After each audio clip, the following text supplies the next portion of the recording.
1957 E-Series Raven Black Thunderbird, a professional body off the frame restoration. Test miles only on the restoration. 312 271 horsepower Thunderbird Special V8 with the correct E-Series dual 4-barrel carburation. The Ford-O-Matic 3-speed automatic transmission. The power seats. The original town and country signal seeking radio. Both tops on this car consist of a late style original convertible top and a torch red tonneau top.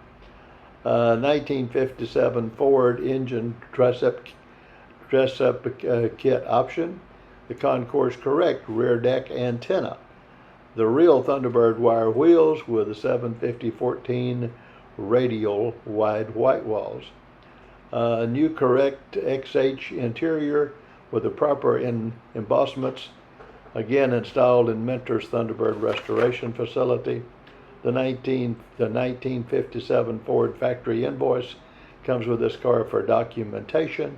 So this again is an E-Series with documentation that she came Raven Black and came as she is equipped now. The 57 E-Series engine compartment is the most impressive of all 1955, 56, 57 Thunderbird engine compartments. This car is quite gorgeous all over. She's an automatic, she's an E-Series, she's got documentation, she's got investment potential, a 1957 E-Series with documentation.